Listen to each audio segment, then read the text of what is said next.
We're going to talk today about social engineering and phishing attacks. In fact, you're going to build your own phishing website that will allow you to see how an attacker steals your username and your password just by clicking through a link in an email that's trying to get you to do something quickly, too quickly, to make a good decision. So to understand how phishing works and how the majority of social engineering attacks occur, we need to talk about how social engineering works by using human emotion, using your psychology against you. We're even going to create a phishing website. You can either clone a popular website or your business's website, or you can use one of the templates that are built into the social engineering toolkit in Kali Linux. We're going to see how to protect yourself against phishing attacks like these. You'll learn to spot certain things in an email that give it away. You'll learn not to click through a text message that someone sends you that asks you to click right away. And then we're going to give you some tips that you can take away that will make you safer and help you protect the people you care about. So how does social engineering work? Well, social engineering plays on our human desire to be social, to help other people, to be part of a group.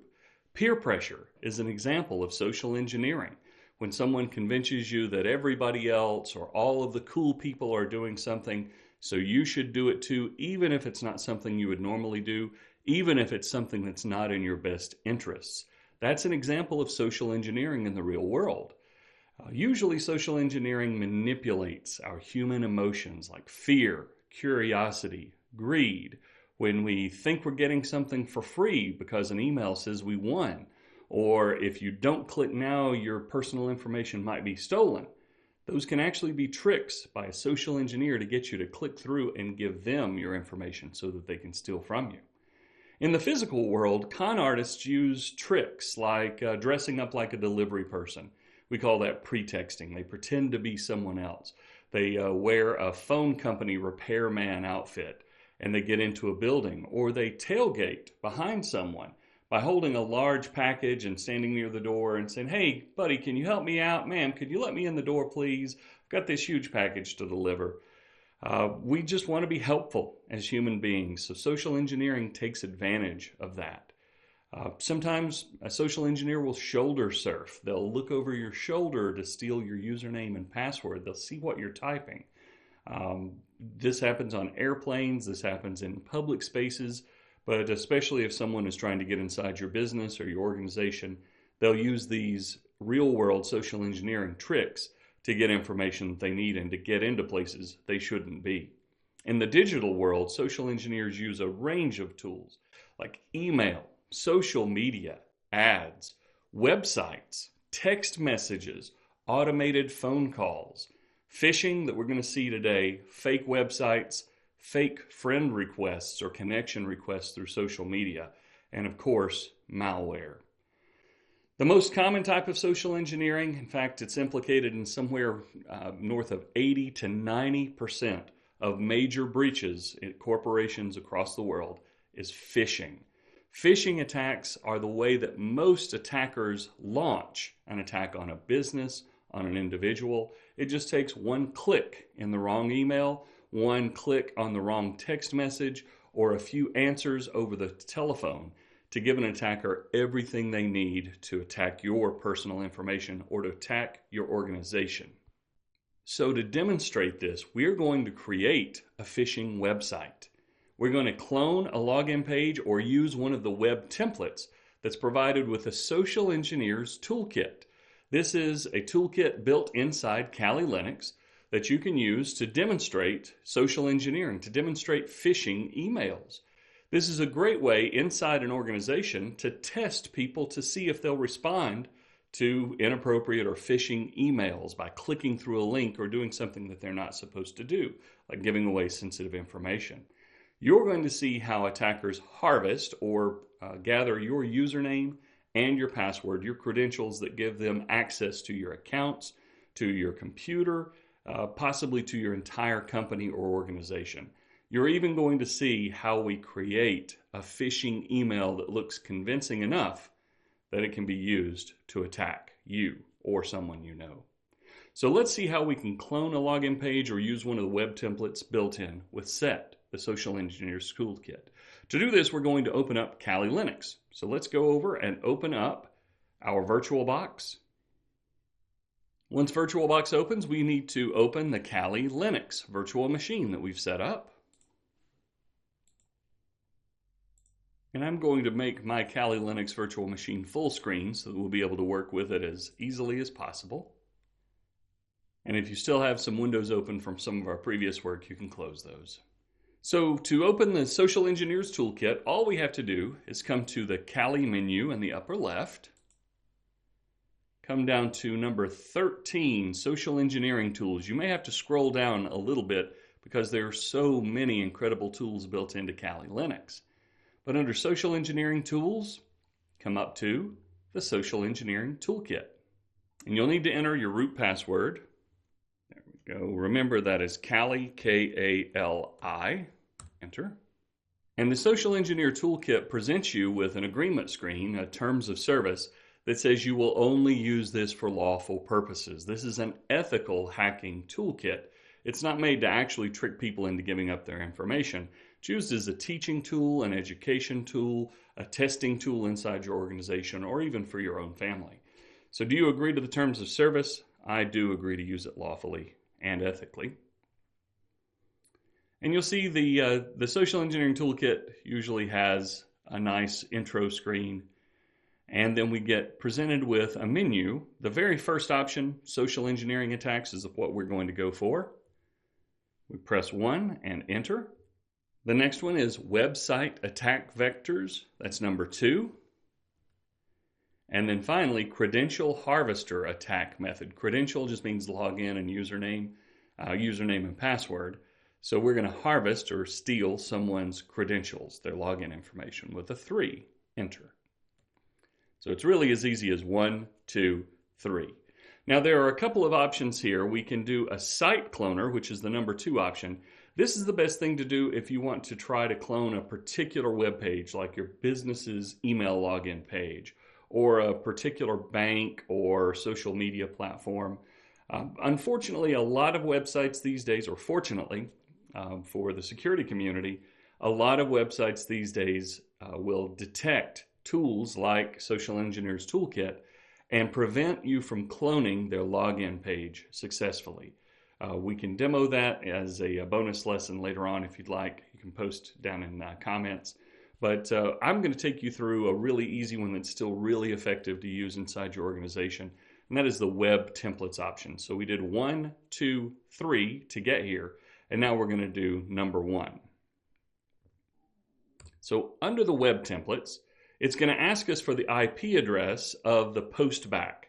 Now you can see it's already pre-filled my Kali IP address, that's 10.0.9.5, but if you don't remember your IP address, you can start a new tab, and remember, just type IP space A for your IP address. And you can see that my Kali Linux box address next to iNet is 10.0.9.5. So I can close this. This is the address. So what this means is, where should it send the information after it steals a user's username and password? And that IP address is your Kali Linux IP address. So we just press enter because that's the default. That's why it's in square brackets. And then we're going to choose one of these toolkits. The Google login page looks just like an authentic Google login. I'm going to choose number 3 for Twitter, but you're welcome to try any of these that you like. The Java required is a little more outdated, but let's try number 3 and see what it looks like when we clone the Twitter web page. So you see that set is saying cloning the website, www.twitter.com. This could take a little bit. And it says that it's running the credential harvester attack on port 80. That just means it's actually running a web server on your Kali Linux box right now. So we can test that by coming up to Firefox. And in the address box, you can either type your IP address, 10.0.9.5 is mine, or you can type localhost. And so on localhost, which is this computer, you can see that the Social Engineer Toolkit is saying, hey, somebody surfed to the trick web page. And by trick, I really mean it's a trick web page. Look at this. That looks just like what I would expect the Twitter login page to look like. In fact, if you were in a hurry and you just got a message that said, urgent, your Twitter login has been stolen and used overseas, or did you log into your computer from India or from Spain or from someplace that you've not been recently?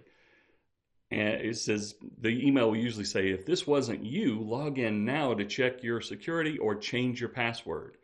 So naturally, a lot of us just click right through. We would come to a web page that looks just like the Twitter homepage, and if you're not looking in the address bar, you might type in your username and password. So I could type in Bryson Payne. Now, Firefox is trying to do something nice for me. It's saying this connection is not secure.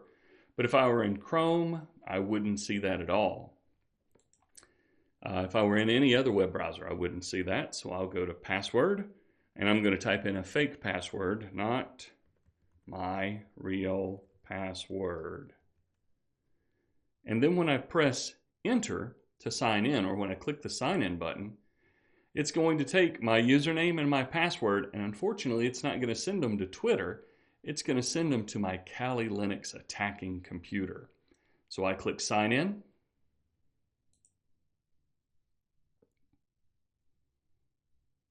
And notice two things. Firefox, first of all, will ask me if I want to save the login for localhost. I'm never going to save my passwords in my Kali Linux box, that's for sure. But it also redirected me to therealtwitter.com. Now that's a strange thing. You might think for it to take you to the real Twitter page because it's actually trying to steal my information by pretending to be Twitter. But by taking me to the real Twitter page, this has just made me think, well, maybe I typed in my login wrong. Maybe I need to try again. So I click sign in, and I just enter my sign in information. It looks a little bit different because I'm under a different theme here in Kali, and Twitter updates their web page pretty frequently. But if I'm in a hurry, I might just think that I've typed it wrong and it's taking me to a different page to try to log in again. But the other thing to notice is right back here in the Social Engineers Toolkit. It says it found, well, first of all, it got a hit. It found a possible username, Bryson Payne, and a possible password, not my real password. This is one of the first really scary lessons that I teach my students at the university, because this is the first time they see that somebody really could trick them into entering their information and giving away their username, their password, or possibly details on their organization. So you can see social engineering is real. It's really effective because it catches us off guard. We think that we're entering a username and an email in the real Twitter website, and we're not. The important thing is that you see here, you can actually steal a username and a password, or an attacker can steal your username and password in just a few steps. It took clicking 1, 2, 3, and then 1 to use the templates, and then 3 for Twitter. It took us 5 clicks again to access something that hopefully you never want to give up to an attacker. So let's go back over and let's talk about what we can do with this. So we saw how to clone or use a web template with set. The Social Engineers Toolkit, we harvested or collected our own username and a fake password. Remember, always use a fake password. Let's talk about how we can create a phishing email. To do this, I'm either going to open up an email program or I'll open up a text editor and just make it look like a real Twitter web page. So let's do that really fast. So to create a phishing email, possibly the most effective way to do it is to use a real email from that service. So as you can see here, I've started an email that's based on a real email from Twitter. Since I'm trying to get someone to click through to give me their Twitter username and password, I might start with a real Twitter email so that it looks authentic. So what I've done here is I've copied an email that I received while I was traveling from Twitter because they spotted a new login to Twitter on my iPhone. And it said, we noticed the login to your account from a new device was this you. The location was Manhattan. Now, I live around the Atlanta area in the southeastern United States, and Manhattan is New York. I happened to be traveling there. I got a chance to sign a few books in Manhattan. So I was traveling there in this case, but let's say I want to fake this. I want to put someone else's username. So if I'm sending this to the CEO of my company, I might change this.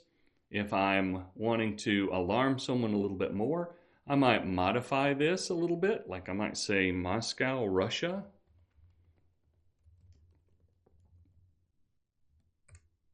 There we go. And I might change the browser information. If I know that someone doesn't have an iPhone, I would leave iPhone. Or if I know that someone has an iPhone, I might change this to be Android. But for just a general email, this looks pretty good. If this was you, you can ignore this message. There's no need to take action. If this wasn't you, complete these steps now. Well, the first thing I need to do is fix this link. So I'll highlight the check your password, and I'll come down to the hyperlink. I'm going to remove the link that's there because my browser put in the real one. I want to add a hyperlink to, and remember I want to say http://10.0.9.5. Now that's my local host machine here. If you don't remember, you can look down in your Social Engineers Toolkit. You'll need to make sure that the Social Engineer Toolkit is still running so that you'll be able to receive links that click through. So this looks like it'll work. 10.0.9.5 and click OK. And I could do the same thing for all the other links in here.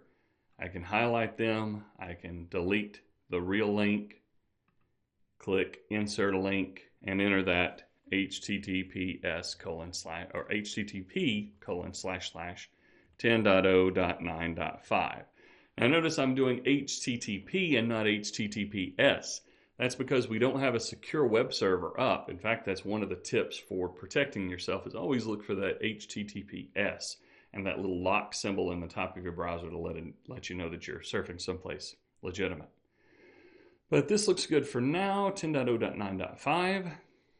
Here we go. We'll just fix this email. So it says links in this email will start with HTTP and contain twitter.com. So I could either remove this box entirely, or I can actually change my URL in all of these links to contain twitter.com. This is something advanced that I didn't even cover in my book version of Go Hack Yourself. I usually teach this to students after I give them some fair warning about using this ethically.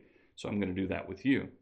You can actually modify the URL in a link. So I'm going to click this link. And instead of entering 10.0.9.5, because that looks pretty suspicious, I can actually add www.twitter.com at 10.0.9.5. This is a holdover from the old days of the internet where you used to be able to, or where you might want to use an FTP server through your browser. So you would log in as username at and give your server address. Well, the fact that we can still do this is just a weakness of HTML, a weakness of browsers, a weakness of the backbone of the internet. But it makes it look like I'm going to www.twitter.com at something else, this 10.0.9.5. Who knows what that is? It could be a username or number or a user number or an account or something like that. So people might disregard that. You can even take out the slash there so it looks like you're going to twitter.com, but it's actually going to take you to 10.0.9.5. I'm actually going to copy this so that I can reuse it. And I'll do the same thing for this link. And I'll paste http://www.twitter.com at 10.0.9.5. Click OK. And I can do that for all the links all the way down through here, even the help and the email security, but I'll leave that for you to try. And you can, of course, do this with Google as well. If you choose to use the Google site cloner or the Google site template, you can use an email from Google so that it looks authentic.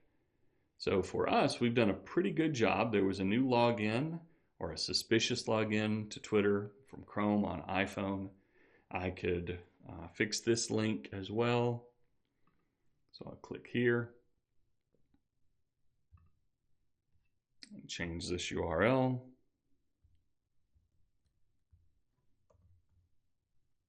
Now just about any place my user clicks in this email, they're thinking they're going to twitter.com, but they're really coming to my Kali attacking machine. So if I were to send this to myself and then open it up, I'll be able to see those links. So let's just hover over one of those links right now and see what it says when it says change your password. That looks like http://twitter.com at 10.0.9.5. For most people, that would be convincing enough to click all the way through. But you know, if they click on that link, they're going to get your phishing website on your Kali Linux server instead. Let's take a quick second and actually try that attack out together. I'm going to email this to myself. I'm going to go into my Kali box. You can even go into your Windows computer, your Windows virtual machine, since they're connected together, and you can open this password. So let's do that. I'm going to send this to myself. So I've entered my email address and I'm going to click send. And then instead of going into my Kali Linux box, I'm actually going to open my Windows virtual machine. So let's start that. And because of the work we did back in lesson 3 to network these two computers together, if you got these two networked, you'll be able to run this example exactly the same way. I should be able to open up my Windows computer, open up a browser, find that email, or just click directly over into my Kali Linux computer. But let's double check that. I've actually opened my command prompt here, and I've typed the command ipconfig. That gives us our Internet Protocol or IP configuration. And I see that I've got a 10.0.9 address. In this case, my Windows computer is 10.0.9.4. My Kali Linux is 10.0.9.5. Yours may be swapped, or they may be slightly different, but that 10.0.9 address was the special network public NAT that we set up for our virtual hacking lab. So I'm going to open up Internet Explorer, and I've typed in my 10.0.9.5 address for my Kali computer. I'm going to press enter and see if we see that Kali Linux box. And it may take just a moment because we're running two virtual machines on the same computer. But look at this, 10.0.9.5 says sign in to Twitter. And it looks like a real web login. Now, if I use that longer address, http://www.twitter.com at 10.0.9. Whatever your Kali Linux address was, mine's 10.0.9.5. And notice it looks like this, but it'll actually bring up the 10.0.9.5 website. So I enter, and I've got what looks like a Twitter login. But if I go ahead and enter my username, I'll enter a fake username here, fake username, just so you can see that it's different, and also a fake password, and press sign in. And remember what the Social Engineer Toolkit does. It redirects you immediately to Twitter. So you think, well, maybe I just entered my username wrong. I'll go ahead and sign in with my phone or email. But let's come back over to our Kali Linux virtual machine that's also running. And look at this. We got another hit, and this time it was fake username and fake password from 10.0.9.4. That was my Windows computer. Now that might be a little bit scary that you can set up a phishing web page from one computer, surf to it on another computer, and give away your username and password without knowing. But that's exactly how a real-life phishing attack works. only instead of a safe, ethical virtual machine like this, someone can set up an entire phishing web server on a computer connected to the internet anywhere in the world and send emails to try to trick users to click through and enter their usernames and passwords. So let's go back and take a look at how we can protect ourselves. So once again, just to review, we created a phishing website by cloning or using a web template with SET, the social engineer toolkit. We set up a harvester or credential harvester to gather people's logins and passwords, and then we created a pretty convincing phishing email that we saw will even mask the URL or hide the address, making it look like you're really going to Twitter or the website of your choice. And then we saw that we can click on that from even our Windows computer and get the phishing website, and Callie will listen and steal the username and password for that user. So how can you protect yourself from phishing attacks? Well, first of all, look for suspicious, especially misspelled or really long or numeric addresses. In text messages, look for short URLs from numbers that you don't recognize. Look for any misspellings or any giveaways in the SMS text message. As a good rule of thumb, never click through a link in a text message unless you know exactly who it's coming from and you were expecting it. But even then, you can copy the link and go out to a service like VirusTotal and click that or run it through to see if it's a malicious URL. Check the from and to fields when you get an email that you're not expecting or an email that's asking you to do something urgent or something really important. So check the from and to fields for misspelled domain names or odd domain names.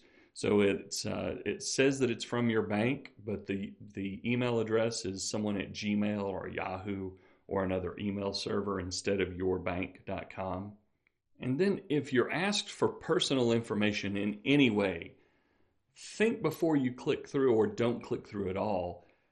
Call someone if it's something really important from your bank, from your boss, from someone in your family. Pick up your phone and actually call that individual using a number you know. Don't follow a number that's in the email. Go out and search the web and find a real phone number. If it's someone claiming to be from a government agency or from the police, go get a separate phone, find a real number for that department, and call directly and see if it was real. If you get a phone number that you don't expect, unfortunately, thieves can actually change their phone number to make it look like they're calling from a government agency, from the police, from your work, or from an organization. But if you go to a separate phone and call that real number, look up the number online or use the number that you already know to call directly, you'll find that that is a scammer on the phone or a scammer in an email. So if you're ever asked for personal information, think before you do anything else. And if you can, reach out and call that person. Don't click through anything in a suspicious text message. Don't give away personal information on an unsolicited phone call. If they're real, they'll let you call them back and they'll let you check. If you're ever unsure, just by default, don't click on anything in an email. That may sound extreme, but it's the safest way to make sure that you don't get taken in a phishing scam like this, like the one we saw today. Don't click on a link in an email when you can open up a separate web browser and you can type directly into the web browser the real URL that you know. Something may look like your bank's URL, but if you go out to a separate web browser and you search for your bank or you use a link that you always keep handy, you can visit that website by entering the real URL. You don't have to click a link in an email ever. And then only enter your username and password into a secure login page. So let's go back and take a look at the difference between our Twitter page and the real Twitter page. So the real Twitter login looks like this. It has a secure lock. It's verified by a certification authority, DigiCert. And you can see that there are no trackers. You can see other things. If I look at this in Windows, the same thing happens. I get a little secure lock and I can even click on that and make sure that this is really Twitter from San Francisco, California. But if I go back to 10.0.9.5 or twitter.com at 10.0.9.5, if I click that information, even Microsoft Edge says to be careful here. So you better really be careful. This says your connection is not encrypted. If I do the same thing in Kali Linux and go back to my local host, you'll see it says this page is stored on this computer, and it doesn't have any tracking information, but this is not a secure web page. We don't see the secure lock icon here like we do when we visit the real twitter.com. So always make sure that you are entering your username and password into a secure login page. Now, attackers can register a secure domain that looks very close to Twitter, maybe twitter.com with 3 T's instead of 2 T's in the middle of Twitter. But you should make sure that you are typing in the real URL that you know, and that you're entering that username only into a secure web page with the real authentic URL. So let's talk about tips that we can take away from this lesson. First of all, you learned that social engineers use human psychology against us. They use human emotions to trick us into doing things that are not in our best interest, like giving up our username, our password, our personal information, our banking information, our credit card numbers. You learned that the most common online social engineering attack is phishing, and this is responsible for as much as 80 to 90% of all business breaches, all attacks on companies. They start with a phishing email to a single employee or to a group of employees, and only one has to click through to give an attacker access to that network. You learned how to set up your own phishing web page with the Social Engineering Toolkit in Kali Linux, and it allowed you to harvest your own credentials just like an unsuspecting user would click through. You can use this ethically to test people in your company if you have the express written permission of your boss, of the chief executive officer, the CEO, or the president or the owner of your company, and usually your top IT representative, your chief information officer, CIO, or your CISO, the chief information security officer. Never try this attack where in a location where you don't have explicit written permission to do the testing. You can use this with your own family members if you want to show them how easy it is for an attacker to trick them into giving up their username and password. You saw how you could create a realistic looking phishing email that links to the cloned or templated web page that is ready to harvest their credentials. The easiest way to do that was just to copy an email from that same phishing website or that same real website. You learn to protect yourself from phishing attacks by looking at certain things in an email, looking at the secure link on a web browser page, and most importantly, you learned when in doubt, don't click on any links in an email or a text message. Go out to a real web browser and do a search, or pick up the phone and call the person if they're asking you to send money or do something really urgent. I hope this has been a really useful lesson for you. I know it's probably been a little bit scary, but that's a good thing. We need to understand what threats are out there. And speaking of threats, in the next lesson, we're going to see how an attacker can use a piece of malware to take over our computer when we click the wrong link on a web page. You're even going to create your own piece of malware that will safely attack your Windows computer from your Kali virtual machine.